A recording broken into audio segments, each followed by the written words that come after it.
your desktop. Wherever you are. Get it all at CNN.com.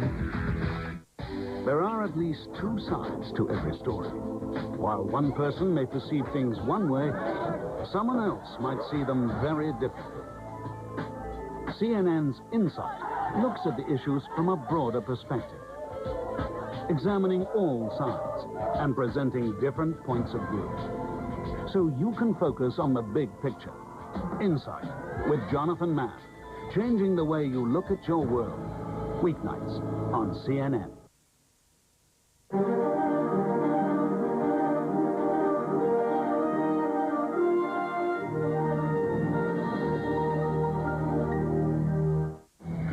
The largest demonstration to date in Austria against the far right in government. Reformers in Iran get a boost in parliamentary elections there. There are only 263 days more to the end of Clinton-Gore. And United States presidential candidate George W. Bush wins an important primary.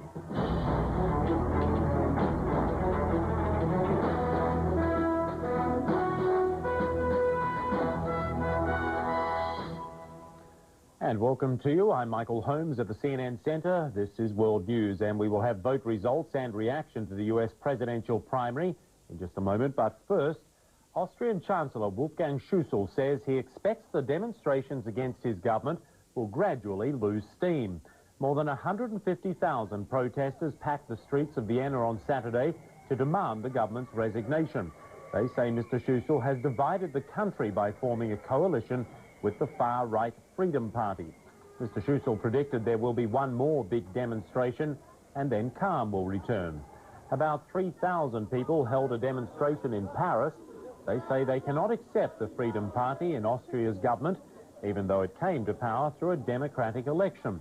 In the past, the Freedom Party leader, Jörg Haider, made remarks sympathetic to Austria's Nazi past. The United States is ordering a Cuban diplomat to leave the country. The US says the unnamed diplomat is connected to an immigration official who was arrested several days ago on allegations of espionage. The US says the diplomat has 7 days to pack up and leave. CNN's Martin Savage has reaction from Havana. The Cuban government wasted little time in reacting to the U.S. order for a Cuban diplomat to leave Washington. The response was delivered in the form of a letter read during a large protest rally for 6-year-old Elian Gonzalez, a young refugee that Cuba has demanded be returned from the U.S. The statement was written by Cuba's ambassador to the United States and was read by one of the nation's leading journalists. The Cuban government will not withdraw any diplomat from the interest section who has been given certain responsibilities, he says. Instead, the statement went on to say the diplomat should remain in the United States to demonstrate that any accusations against him are false. The letter also called the order for the diplomat to leave a, quote, low and vengeful blow, unquote, whose purpose was to prevent at all costs the return of the 6-year-old who Cubans refer to as the kidnapped boy. A critical hearing that could determine if and when Elian is returned to Cuba is just days away in the United States. Among those listening in the crowd was Cuban President Fidel Castro and other government leaders, as well as Elian's father and grandparents. This is believed to be only the second Cuban diplomat ordered to leave the U.S. in 14 years. The last time was in 1996, when a spokesman for the Cuban mission in Washington, Jose Luis Ponce, was told to go. That order was in response to an American diplomat ousted by the Cuban government. At the time, Robin Myers was a human rights officer here, who was charged by the Cuban government with carrying out activities incompatible with her diplomatic status. Ironically, those were the same words used by the U.S. government against the Cuban diplomat, now told to leave the U.S. Martin Savage, CNN, Havana. Israel is coming under increasing international pressure to withdraw its forces from southern Lebanon. Egyptian President Hosni Mubarak arrived in Beirut on Saturday to express his support for guerrillas in South Lebanon. He denounced Israel for its recent airstrikes that destroyed civilian infrastructure. Israel carried out those strikes in response to repeated attacks from Hezbollah guerrillas. Israel's government is also facing increasing pressure at home to withdraw. CNN's Gerald Kessel has that. Leaders of the so-called Four Mothers movement, who urge that the Israeli army be withdrawn from South Lebanon forthwith, set up a permanent protest outside the Prime Minister's residence. War is too serious a matter to be left to the men. But seriously, it is a country where everybody's in the army. And our husbands are in the army, our brothers, our sons. We are the only ones free to speak. But most Israelis are now speaking freely in the spiraling debate. Not all favor withdrawal. Not the way to fight guerrilla. My sympathy is with them. I had two sons there, and I feel what they feel. But in spite of all of this, I feel that we expose too much our tactical intentions to the enemy. And this is a merciless enemy. But after the deaths of 7 soldiers killed by Hezbollah guerrillas, sometimes in the full glare of the cameras, opinion polls show an overwhelming majority of Israelis favor withdrawal. Underlying the swing in favor of withdrawal, Prime Minister Ehud Barak's promise to get the army out of Lebanon by July. He is still, however, working for a withdrawal in the context of a peace agreement with Syria.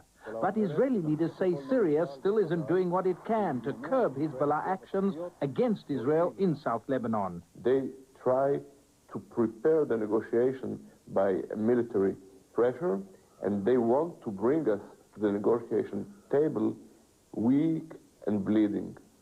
That's what's going on, and we are not going to play in this game. When the Israeli cabinet named a 3-man committee with the power to order immediate retaliatory strikes in Lebanon after guerrilla attacks, Arab leaders voiced alarm. Israel counters there won't be attacks if Hezbollah doesn't attack. But there's a growing feeling in Israel that Syria may not want a broad peace at all. I think that the Syrians want us to stay in South Lebanon. It is one of the biggest paradoxes that Israel is the one who is willing to leave an Arab country, and it is the Arabs who actually hint, well, maybe it is premature, maybe you remain there. Amidst growing public exasperation in Israel about Lebanon and Syria, Prime Minister Barak says if peace talks don't bear fruit after May, he'll know what to do. But that's perhaps without factoring in the dynamics of a very fluid military situation in Lebanon now. Gerald Kessel, CNN, Jerusalem. A cyclone is threatening Mozambique and is expected to make landfall by midday Monday. The country is still recovering from its worst flooding in 30 years. The United Nations estimates 220,000 people are homeless, mostly in the hardest hit provinces of Maputo and Gaza.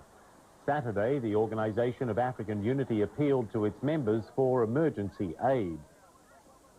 Russia's top military commander in Chechnya says there will be an investigation into reports that 2 civilians were gunned down in Chechnya.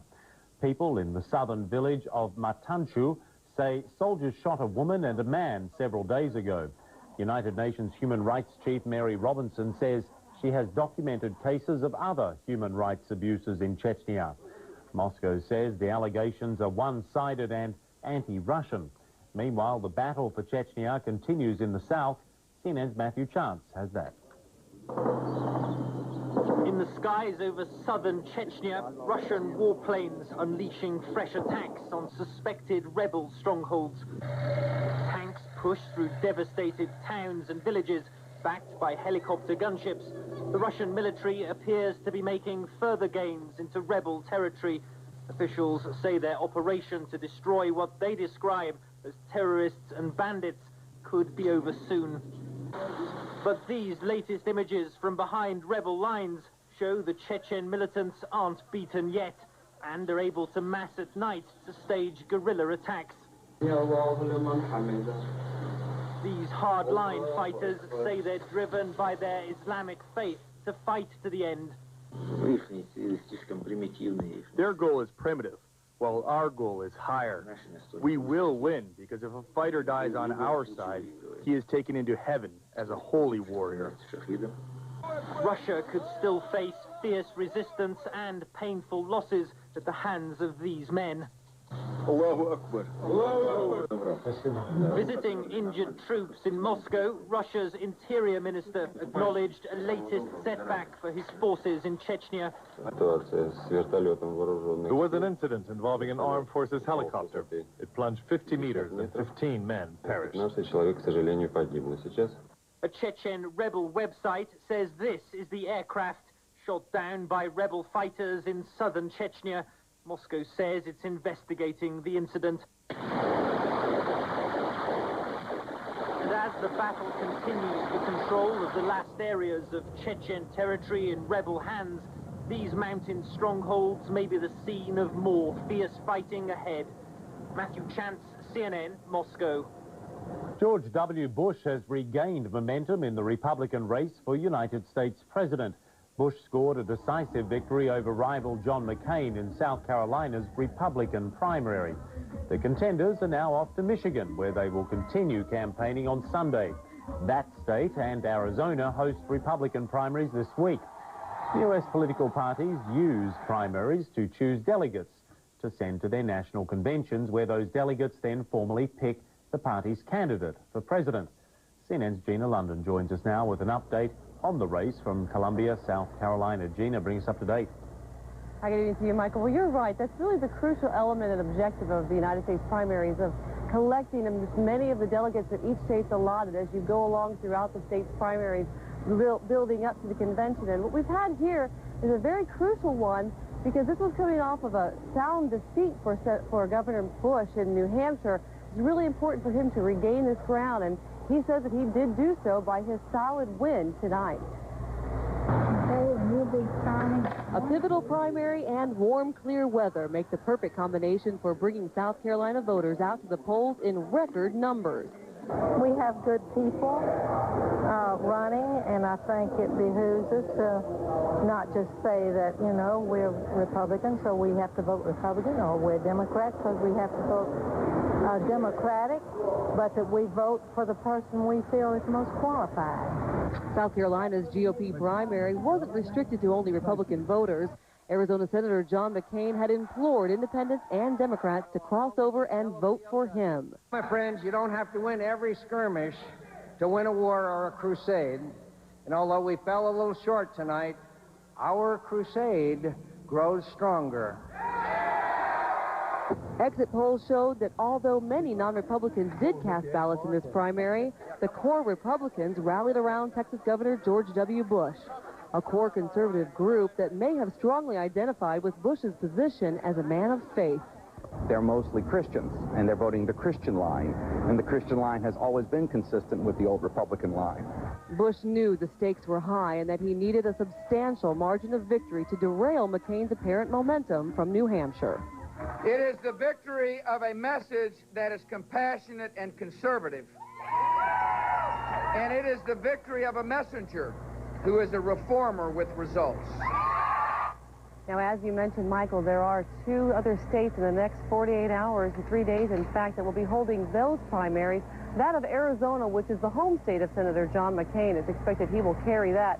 But also there is up for grabs Michigan, and that's a very important state. Both of these candidates are going to be vying very hard for that win, because the springboard from Michigan is March 7th, when there are at least 12 states with a lot of delegates, including California and New York, which will be holding their primaries and caucuses on that day. By the time March 7th is wrapped up, it's very likely that we'll have enough of those delegates to find out who our Republican candidate for president here in the U.S. will be. Reporting live in Columbia, South Carolina, I'm Gina London. Now back to you. Gina, as you mentioned, for international viewers, this is a very complex process, the way to elect a president. How much of a setback in reality is this loss for Senator McCain, and how vital for him are these next couple of primaries? Well, you'll hear the word often, and we've used it a couple of times already just this evening when we're talking is momentum. And not only is that a word that the media likes to use, but it is a word that's crucial to the campaigns, because they know in order to stay viable, they have to keep looking that they can appear to clinch the nomination, and that translates into fundraising and whether or not they'll be able to get the much-needed support of the party. That's why it's so crucial for Senator McCain to do very well in Michigan, because if he doesn't, he's going to lose some of that momentum, as we call it, going into March 7th. And by the time March 7th is done, really all of the delegates will pretty much be ferreted out for what will happen then in the convention when the actual candidate is nominated. It's interesting to note, too, Michael, that when Governor Bush gave his victory speech tonight here in South Carolina, he rarely, if at only once or twice, mentioned McCain. He was looking already forward to Gore, to talking about Vice President Gore as a matchup in the general election. So it almost sounds like Governor Bush is using this as a springboard to the general election in November. Plenty of tactics. Gina London, thank you very much. Well, early poll results in Iraq.